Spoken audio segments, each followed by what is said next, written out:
Let me ask you this. Have you ever stood still in the middle of a storm? Not running, not hiding, just standing, allowing the wind to swirl around you, feeling its force but choosing not to fight it? It's in moments like these, when everything is loud and chaotic, that stillness becomes a refuge. There's a beauty in learning to stand still, especially when the world pushes you to prove your worth. It's easy to get caught up in trying to convince someone who doesn't see your value. You give, you explain, you exhaust yourself, but the harder you try, the further they pull away, as if your efforts only reinforce their indifference. Here's the truth. You cannot force someone to value you, just as you cannot make a barren land bloom. And why should you? You are not here to beg for acceptance or validation. You are here to grow, to become, and to radiate in your own time. I want you to imagine a traveler walking through a dense forest, carrying a heavy bag. Inside the bag are their hopes, their kindness, their love, all the things they offer to others. The traveler stops at every clearing, sharing these gifts with the people they meet. But not all of those people are ready to receive. Some turn away, some take without gratitude, and some even criticize the very gifts being offered. The traveler grows tired and discouraged. Their shoulders ache under the weight of their bag, and their heart feels heavy. They begin to wonder, is there something wrong with me? Are my gifts not good enough? But one day, they stop walking. They sit beneath an old, wise tree and simply breathe. In the stillness, they realize that their worth was never tied to the people who rejected them. Their worth has always been in the gifts they carry, the kindness, the wisdom, the light they share. The master once told the seeker, when others cannot value your offerings, it does not make you less valuable. It simply means you are offering your gifts to the wrong place. So, the traveler rises and continues their journey, not to prove their worth, but to share it with those who can see its beauty. The bag feels lighter now, not because it has changed, but because the traveler has chosen to carry it with purpose, not desperation. Have you ever tried to nurture something in a place where it simply couldn't grow? Like pouring water into dry, cracked soil, hoping for a flower to bloom, only to realize that it's not the water that's failing, it's the land that's barren. Zen philosophy teaches us this beautifully through the lotus. A lotus does not bloom in barren land. Life is no different. We pour love, kindness, and energy into relationships, friendships, family, or work where we think it will thrive. And when it doesn't, when we feel invisible, undervalued, and overlooked, it hurts. The sting of being dismissed cuts deep. But what if I told you that this very moment is where your greatest transformation begins? There was once a seeker, a wise, gentle soul who devoted their life to helping others. They gave endlessly, never asking for much in return. Their kindness was their nature, their presence, a quiet comfort. But as time passed, something changed. The same people who once cherished their wisdom began to take them for granted.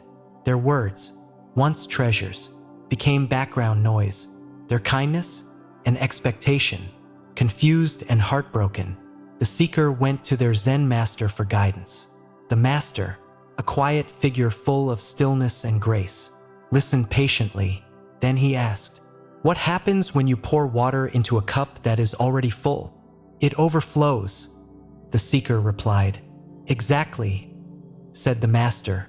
"You are giving to a space that cannot contain or appreciate it anymore. You must stop pouring your energy into places that overflow without gratitude." These words sank in like a stone. It wasn't that the seeker had lost their worth. It was that they were trying to bloom in barren land. And so, the master offered one simple trick. Step back in silence. Not out of anger, but out of love for yourself. Stop explaining. Stop convincing. Stop trying. Instead, let your absence speak louder than your presence. The power of silence. Imagine this. You've been carrying a lantern through the dark, offering its light to others who refuse to see it. Do you extinguish your lantern to prove its worth? Or do you keep walking, illuminating the path for yourself and those willing to join you? The seeker took the master's advice to heart. They stopped offering unsolicited help. They ceased initiating conversations with people who overlooked their presence. Instead, they turned inward, focusing on their own growth. First, it was uncomfortable. Silence feels like emptiness when you're used to noise. But in that stillness, something profound happened. The people who once dismissed the seeker began to notice their absence. Tasks they had relied on the seeker for suddenly became burdens. The wisdom they once ignored was now missed. It wasn't about revenge or proving a point. It was about balance. The absence created space for appreciation. And those who truly valued the seeker realized what they had lost. But here's the truth. Not everyone will see your worth, even when you step back. And that's okay. The master once said, "Some will come back with humility. Others will remain bound by their pride." Do not let either outcome disturb your peace. This is the power of silence, not as a weapon, but as a way to reclaim your energy. It's a reminder that sometimes your greatest strength is in stepping away and letting life rearrange itself naturally.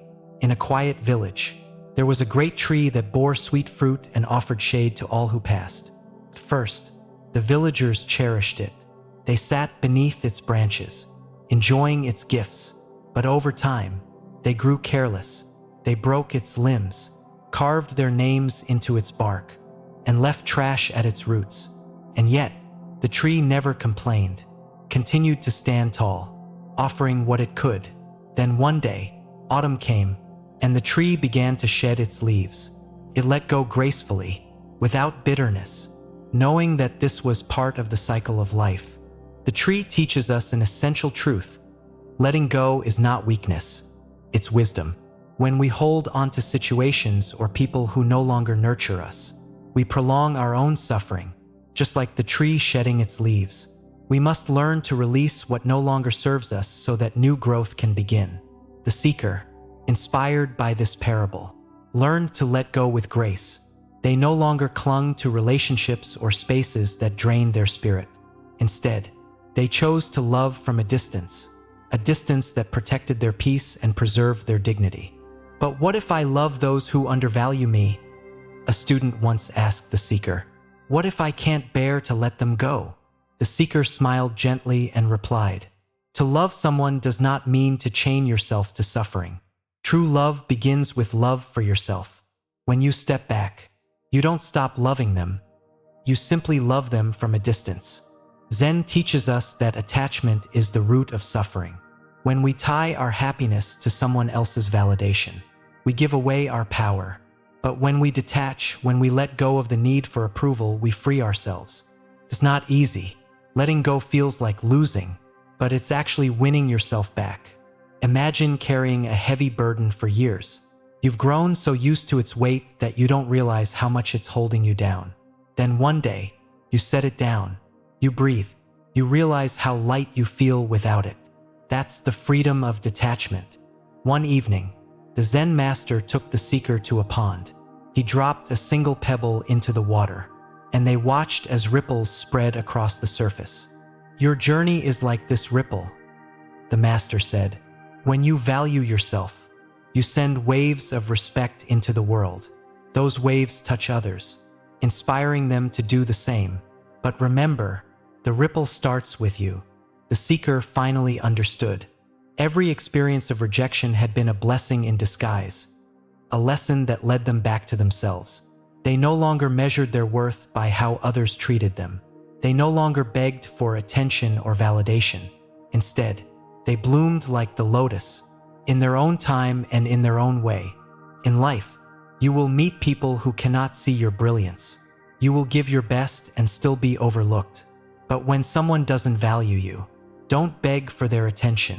Don't shrink yourself to fit into their expectations. Instead, step back, turn inward, focus on your growth. The lotus does not bloom because the world asks it you. Your worth is not dependent on external validation. It is an intrinsic part of who you are. Like the lotus rising gracefully from muddy waters, you too can bloom, regardless of the circumstances that surround. The seeker learned this truth not through loud declarations, but but through quiet action. They didn't demand that others recognize their value. Instead, they became their own sanctuary. They tended to their thoughts, their spirit, and their peace, cultivating a strength that could not be shaken by awe. When people finally noticed the seeker's absence and sought their return, they did so with humility. Those who were sincere were welcomed back with compassion. But the seeker was different now. They had set boundaries not as walls to keep others out, but as clear lines to Hano.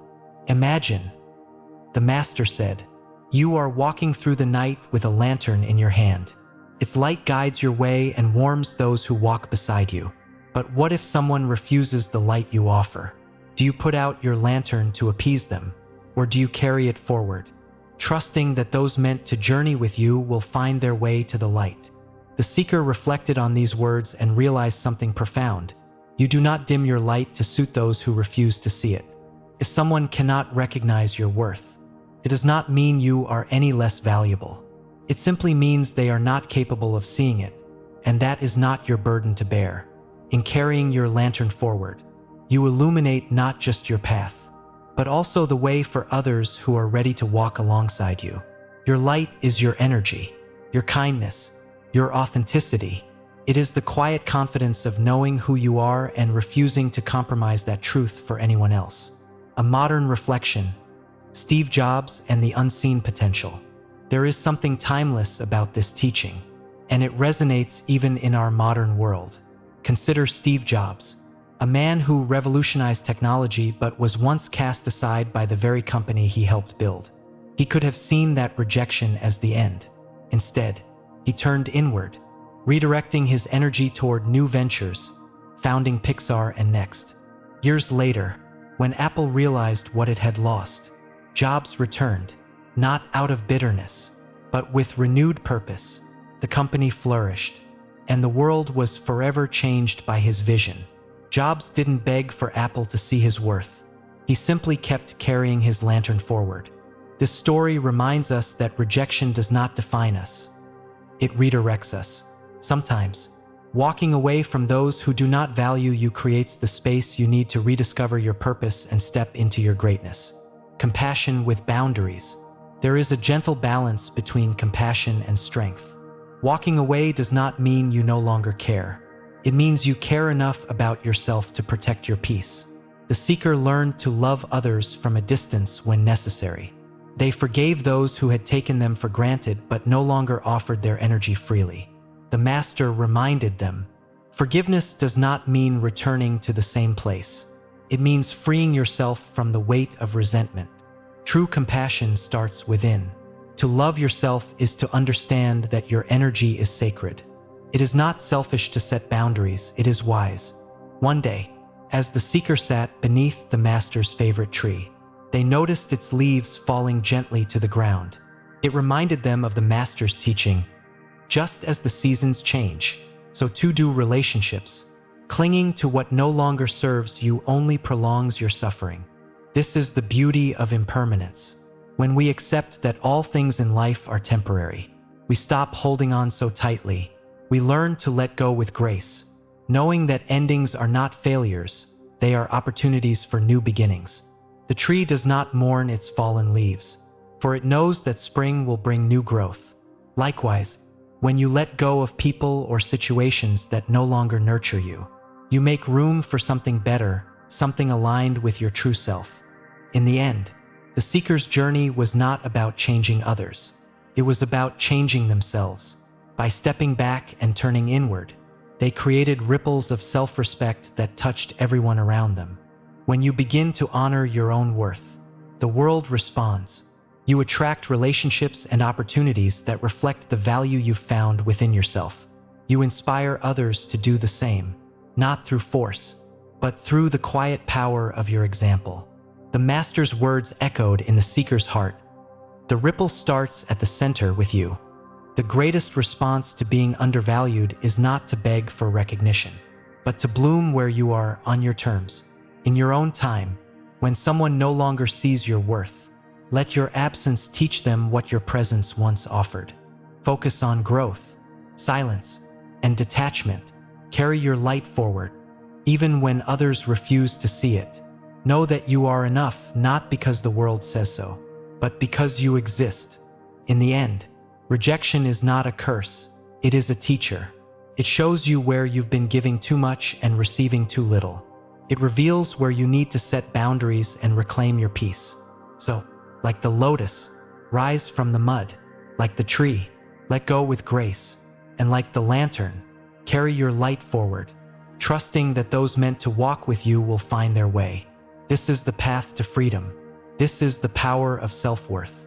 And in the quiet stillness of your transformation, you'll realize the most beautiful truth of all. You were never invisible. You were simply blooming where others couldn't see. The seeker's journey was not one of dramatic proclamations or grand gestures. It was a journey of stillness, of silence, and of transformation. By stepping back, they discovered something they had overlooked for too long, themselves. And perhaps this is where your journey begins, too, right here, in this moment. A choice to step back, not to punish, but to reclaim. A choice to turn inward, not out of defeat, but out of love. If someone does not see your worth, it is not a reflection of you. It is simply a reminder to look elsewhere, to redirect your gifts to places where they will be cherished. And as you do this, remember the lotus. It does not beg for the sun's attention. It rises from the mud and blooms quietly, beautifully, on its own. So, I leave you with this. What would happen if you stopped chasing validation and started honoring your own light? What if, instead of shrinking, you chose to bloom? Thank you for walking this journey with me. Wherever you are in life, know this: you are enough. You always have been. Now, it's time to let the world see it. And as you take your next step, I'll ask you one last question to carry with you. What kind of life will you create when you finally realize your own worth?